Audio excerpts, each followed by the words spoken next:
ஓம் சரணாகத தீனார்த்த பரித்ராண பராயணே சர்வஸ்யார்த்திகரே தேவி நாராயணி நமஸ்துதே. வணக்கம் நேர்களே, இது மகாலட்சுமி ஜோதிடம் வழங்கும் காலச்சக்கரம். உங்கள் அன்பு ஜோதிடர் ஸ்ரீராம்ஜி பேசுகிறேன். அனைவரும் நலமுடன் இருக்கிறீர்களா? நன்றாகத்தான் இருப்பீர்கள், நன்றாக இருக்க வேண்டும். இன்றைய காணொளியில் நாம் காண இருப்பது நுண்ணறிவும் 5ஆம் இடமும்.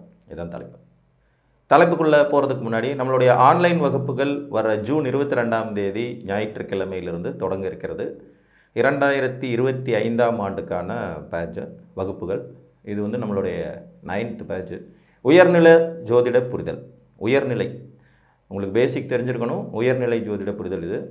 சண்டே கிளாஸ் இருக்கும். 6 மாதம் கோர்ஸு. விருப்பம் உள்ளவங்க கீழ்கண்ட வாட்ஸ்அப் என்ற தொடர்பு கொள்ளுங்கள். நுண் அறிவு. ஒரு விஷயம் நடக்கிறதுக்கு முன்னாடி அதை யூகித்து அது வருவதற்கான நன்மை தீமைகளை அலசி ஆராய்ந்து அதை அடுத்த கட்டத்திற்கு நகர்த்திக்கிட்டு போகிறது தான் நுண்ணறிவு. இப்போ எல்லாருமே ஓரளவுக்கு புத்திசாலிகள் தான். ஆனால் சிலர் நம்ம பார்க்கும்போது அதீத அறிவாளிகளா, புத்திசாலிகளா, காலத்தை கணிக்கக்கூடியவர்களா, பின்னாடி நடக்க போகிறத முன்கூட்டியே யூகித்தறியும் திறமை கொண்டவங்களாக இருப்பாங்க. அந்த திறமையை கொடுக்கக்கூடியது நவகிரகங்கள் தான். எல்லா நிகழ்வுகளையும் நடத்தக்கூடியது நவகிரகங்கள். அந்த திறமையை கொடுக்கக்கூடிய வீடு ஒரு நுண்ணறிவு. அடுத்தது என்ன நடக்க போகுதுங்கிறத யோசித்து அதை முன்கூட்டியே உணரும் தனித்தன்மையை கொடுக்கக்கூடிய வீடு 5ஆம் இடம். இந்த 5ஆம் இடம் அப்படிங்கிறது ஜோதிட சாஸ்திரத்தில் மந்திரஸ்தானம் அப்படின்னு சொல்லலாம். மந்திரஸ்தானங்கிறது 5: பூர்வ புண்ணியஸ்தானம், புத்திரஸ்தானம், மந்திரஸ்தானம், உயர்கல்வி ஸ்தானம், நுண்ணறிவு ஸ்தானம். காதல் ஸ்தானமும் 5ஆம் இடம் தான். இந்த 5ஆம் இடத்துல எந்தெந்த கிரகங்கள் இருந்தால் ஒருவர் நுண்ணறிவு மிக்கவராக இருப்பார் அப்படிங்கிறத பார்க்கலாம். பொதுவாக பாவக்கோள்கள் 5ல் இருக்கக்கூடாது அப்படின்னு சொல்லுவாங்க. 5ஆம் இடத்துல பாவக்கோள் இருந்தால் பூர்வீகம் கெட்டு போகும், புத்திர சந்தான விருத்தியில் பிரச்சனை வருங்கிறது மாதிரிலாம் சொன்னாலும் கூட அதீதமான அறிவாற்றலை ஒரு ஜாதகத்துக்கு கொடுக்கறதுக்கு 5ல் ஒரு பாவி தாங்க இருக்கணும். இது ஒரு விசித்திரமான ஒரு அமைப்பு தான். நார்மலாக 5ஆம் இடத்துல பாவக்கோள் இருக்கிறது உங்களுக்கு பூர்வீகத்தை கெடுக்கும், புத்திர சந்தான விருத்தியை கெடுக்கும், காதல் தோல்வியை கொடுக்குங்கிறது மாதிரியான ஒரு சில நெகட்டிவ் பலன்கள் இல்லாமல் இல்லை. ஆனால் அதே நேரத்தில் 5ஆம் இடத்தில் அமர்ற பாவக்கோள்கள் ஒருவரை அறிவாளியாக்குகின்றன. அதுலேயும் குறிப்பாக பார்த்திங்கன்னா நிழல் கோள்கள் அப்படின்னு சொல்லக்கூடிய இந்த ராகுவும் கேதுவும் 5ஆம் இடத்துல இருக்கிறவங்க ஒரு தனித்துவமான சக்தி வாய்ந்த மனிதர்களாக இருப்பாங்க.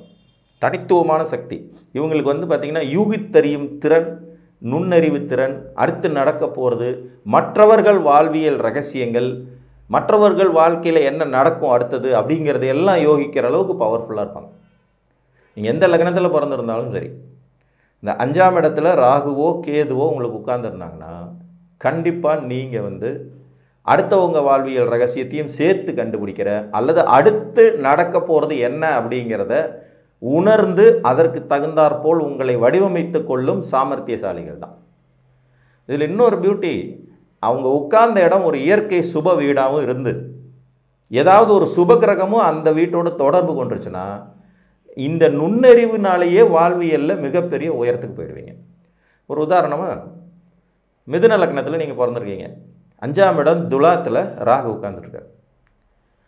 மிதுன லக்னம், 5ஆம் இடம் துலாத்தில் ராகு. இந்த ராகு அமர்ந்த வீடு இயற்கை சுபரோட வீடு, சுக்கிரனோட வீடு. இங்கே சுக்கிரனும் கூடவே இருக்கார். இது ஒரு அபரிமிதமான அடுத்து நடக்க போவதை அறிந்து கொள்ளும் யோகம். புரிஞ்சிருச்சுங்களா? நார்மலாகவே 5ஆம் இடத்துல பாவக்கோள்கள் இருந்தால் நுண்ணறிவு இருக்கும், அடுத்து நடக்க போகிறத யூகிக்கிற தன்மை இருக்கும், எதிர்காலத்தை பற்றின பிளான் இருக்கும். இவங்க லைஃப்பில் அடுத்து என்ன நடக்க போகுதுங்கிறதையும் கண்டுபிடிப்பாங்க, அடுத்தவங்க வாழ்க்கையில் என்ன நடக்க போகுதுங்கிறதையும் கண்டுபிடிப்பாங்க. அதையே தனது தொழில் மூலதனமாக கொண்டு வெற்றி அடையக்கூடியவர்களாம் கூட இருப்பாங்க. யூகித்தறியும் திறன். யூகித்தறியும் திறன் எந்தெந்த துறைகளில் வெற்றியை கொடுக்கும் அப்படிங்கும்போது, உங்களுக்கு ஒரு கேஸ் லாயர் இருக்கார், அவருக்கு இந்த கேஸ் ஜெயிக்கும் ஜெயிக்காதுங்கிறத முன்கூட்டியே ப்ரெடிக்ட் பண்ணால் அவருக்கு அது வெற்றியை தரும். ஒரு மருத்துவர் இருக்கார், இந்த நோயின் தாக்கம் எப்படி இருக்குங்கிறத முன்கூட்டியே யூகிச்சார்னா அவருக்கு வெற்றியை தரும். ஒரு ஜோதிடர் இருக்கார், ஒரு ஜாதகத்துக்கு அடுத்து நடக்க போகிற பலன்கள் என்னங்கிறத முன்கூட்டியே ப்ரெடிக்ட் பண்ணார்னா அவருக்கு அது வெற்றியை தரும். ஒரு பங்குச்சந்தை வர்த்தகத்தில் இருக்கார், அவருக்கு வந்து அடுத்து முன்கூட்டியே நடக்க போகிறத முன்கூட்டியே யூகித்து இருந்தாருன்னா அது அவருக்கு வெற்றியை தரும். ஒரு ரியல் எஸ்டேட்காரர் இருக்கார், இடம் வாங்கி விற்கிறவர், அவர் வந்து இந்த ஏரியா இப்படியெல்லாம் டெவலப் ஆகிறதுக்கு வாய்ப்பு இருக்குங்கிறத முன்கூட்டியே யூகித்து தெரிஞ்சார்னா அது மாபெரும் வெற்றியை கொடுக்கும். ஒரு அரசியலில் ஈடுபடணுங்கிற ஆர்வம் உள்ளவர் இருக்கார், அவர் சரியான ஒரு கட்சியை தேர்ந்தெடுத்து இதுக்குள்ளே போவோம், அப்போ தான் நமக்கு ஃப்யூச்சர் பிரைட்டாக இருக்குங்கிறத யூகித்தறிஞ்சார்னா வெற்றி இருக்கும். அப்போ யூகத்தினால் வெற்றி அடைய முடியாத துறைகளே இல்லை அப்படின்னு தான் கிட்டத்தட்ட சொல்லணும். எல்லா துறைகளிலும் யூகித்தறிதல், முன்கூட்டியே பின்னாடி நடக்க போகிறத ப்ரெடிக்ட் பண்ணக்கூடிய அந்த பவர் கிடச்சிச்சின்னா கண்டிப்பாக அது ஒரு வெற்றிகரமான அமைப்பு தான். ஸோ உங்கள் லக்னம் எதுவாக இருந்தாலும் 5ஆம் இடத்தில் ராகு, கேது, சனி, செவ்வாய் மற்றும் சூரியன், இதில் யாராவது ஒருவர் இருக்கலாம், 2 பேர் இருக்கலாம். 2 பேர் 3 பேர் ஒரே இடத்துல பாவக்கோள்களாக இருக்கும்போது குழம்பி போவாங்க அப்படின்னு சொல்லுவாங்க. எது சரியான ப்ரொடிக்ஷன் கண்டுபிடிக்கிறதுல கொஞ்சம் கன்ஃபியூஸ் ஆகும். அதனால் ஒரு சுபக்கோளும் ஒரு பாவக்கோளும் இருக்கிறது, அல்லது பாவக்கோள் மட்டும் அமர்ந்து அது இயற்கை சுபரோட வீடாக இருக்கிறது. இப்போ உதாரணமாக ரிஷபம் ஒரு இயற்கை சுபர் வீடு, மிதுனம் ஒரு இயற்கை சுபர் வீடு, கடகம் ஒரு இயற்கை சுபர் வீடு, கன்னி ஒரு இயற்கை சுபர் வீடு, துலாம் ஒரு இயற்கை சுபர் வீடு, தனுசு ஒரு இயற்கை சுபர் வீடு, மீனம் ஒரு இயற்கை சுபர் வீடு. எனக்கு தெரிஞ்ச நண்பர் ஒருத்தர் இருக்கார், விருச்சிக லக்னக்காரர். இவருக்கு 5ஆம் இடத்துல கேது, கடகத்தில் உச்சமான குரு அவரை பார்த்துட்ருப்பார். அப்படியே அக்யூரேட்டாக சொல்லுவார் அடுத்தது என்ன நடக்க போகுதுங்கிறது. பல விஷயங்கள் அவர் சொல்லி மிக சிறப்பாக நானே ஆச்சரியப்பட்டிருப்பேன். இது ப்ரொடெக்ஷன், எனக்கு ஒரு கனவு மாதிரி வரும்பா அப்படிம்பார். அது ஒரு மந்திர சக்தி. 5ஆம் இடத்துல கேது இருந்து உச்ச குருவினால் பார்க்கப்பட விருச்சிக லக்னம், வாழ்வியல் ரகசியங்கள் தெரிஞ்சுக்கிற வீடு தான் இந்த 3 வீடுகளும் வேறு. கடகம், விருச்சிகம், மீனம், நீர் ராசிகள். நிறைய விஷயங்களை ப்ரொடிக்ட் பண்ணி அதை வந்து அக்யூரேட்டாக சொல்லுவார், இப்படி இருக்கும் அப்படின்னு. அந்த 5ஆம் இடத்துக்கு கேது அவருக்கு அந்த ஆத்ம ஞானத்தையும் தெய்வ அருளையும் தெய்வ சக்தியும் கொடுக்குது. அது ஒரு யோகம். அப்போ இயற்கை சுபர்கள் வீட்டில் இயற்கை பாவிகள் அமர்வது, அது 5ஆம் இடமாக இருப்பது, மேலும் ஒரு சுபகிரகம் அந்த வீட்டோடு தொடர்பு கொள்வது யூகித்தெரியும் நுண்ணறிவை உங்களுக்கு தந்து உங்கள் வாழ்வியலின் மிகப்பெரிய சிக்கலான தருணங்களில் கூட மிகச்சரியான முடிவுகள் எடுப்பதோடும் அடுத்து நடக்கப் போகும் மோசமான விளைவுகளை முன்கூட்டியே உணர்ந்து அதிலிருந்து தப்பித்து கொள்ளும் யோகிதைகளை பெறுவதோடும் மற்றவர் வாழ்வியல் ரகசியங்களை யூகித்தறிவதன் மூலமாக உலகவியல் மாற்றங்கள், உலகவியல் நடப்புகள், இப்போ ஒரு பெட்ரோல் விலை ஏறுதா இறங்க போதா, தங்கம் விலை ஏறுதா இறங்க போதா, பங்குச்சந்தை ஏறுதா இறங்க போதா, இந்த கேஸ் ஜெயிக்குமா ஜெயிக்காதா, இந்த கட்சி ஜெயிக்குமா ஜெயிக்காதாங்கிற மாதிரியான நிறைய விஷயங்கள். இன்ஃபேக்ட் பெட்டிங் எல்லாமே யூகித்தறியும் திறனின் அடிப்படையில் வரக்கூடியது தான். ஸ்பெக்குலேஷன், குடுக்கல் வாங்கல் எல்லாமே அதனுடைய துறைகளில் வரக்கூடியது. ஸோ அந்த மாதிரியான அமைப்புகளில் வெற்றி பெறுவதற்கான சூட்சம் உண்டு. இதில் சூரியன் 5ஆம் இடத்தில் அமர்ந்து சுபர்களோடு தொடர்பு கொள்ளும்போது அரசியல் நிகழ்வு மாற்றங்கள் போன்றவற்றை யூகித்தெரியும் தன்மை கொண்டவராக இருப்பாங்க.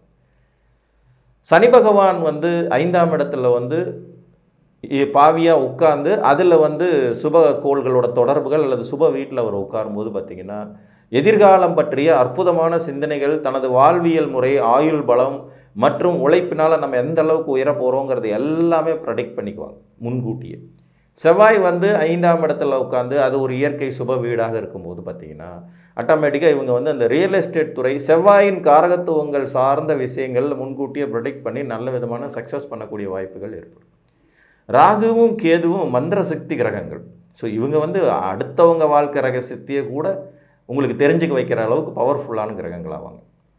அதனால் நீங்கள் எந்த லக்னத்தில் பிறந்திருந்தாலும் உங்கள் லக்னத்திற்கு 5ஆம் இடத்தில் இயற்கை பாவி ஒருவர் அமர்ந்து அந்த பாவர் ஒரு சுபரால் தொடர்பு கொள்ளும்போது நுண்ணறிவும் யூகித்தெரியும் திறனும் அடுத்து நடக்கப் போவதை முன்கூட்டியே உணர்ந்து கொள்ளும் தன்மையும் அதனால் வாழ்வியலில் மிக பெரும் மாற்றங்களும் முன்னேற்றங்களும் பெரும் தகுதி கொண்ட மனிதர்களாக இருப்பீங்க. 5ஆம் இடம் வந்து மந்திரஸ்தானம், மறந்துடக்கூடாது. அப்போ பாவ வீடுகளில் 5ஆம் இடத்துல பாவிகள் உட்கார்ந்தா இந்த பலன் கிடைக்காதான்னா கிடைக்கும், அப்போவும் கிடைக்கும். ஆனால் கண்டிப்பாக ஒரு இயற்கை சுபரோட தொடர்பு இருக்க வேண்டியது அவசியம். இப்போ உதாரணம் ஒரு கன்னி லக்ன ஜாதகத்துக்கு 5ஆம் இடத்துல சனியும் செவ்வாய் டிகிரி வயசில் 2 பேர் விலகி தான் இருக்காங்க. 8குடையவன்கிற ரகசியம் அறியும் கிரகங்கிற முறையில் அவர் 5ஆம் இடத்துல உச்சம் பெறுறது ரொம்ப அருமையான அமைப்பு. இந்த அமைப்பை ரிஷபத்தில் அமர்ந்தபடி குரு பார்க்குறார்.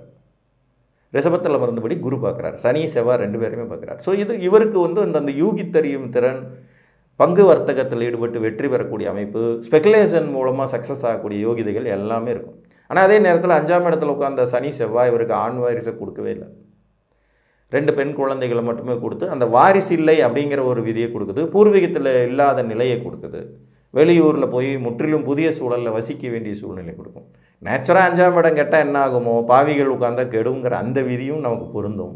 அதே நேரத்தில் உங்கள் நுண்ணறிவும் தூண்டப்படும். அதன் மூலமாக மற்றவர்களை விட நீங்கள் ஒருபடி முன்னால் நிற்பீர்கள் என்று கூறி மீண்டும் ஒரு காணொளியில் உங்களை வந்து சந்திக்கும் வரை உங்களிடமிருந்து அன்புடன் விடைபெற்றுக் கொள்வது உங்கள் அன்பு ஜோதிடர் ஸ்ரீராம்ஜி. நன்றி, வணக்கம்.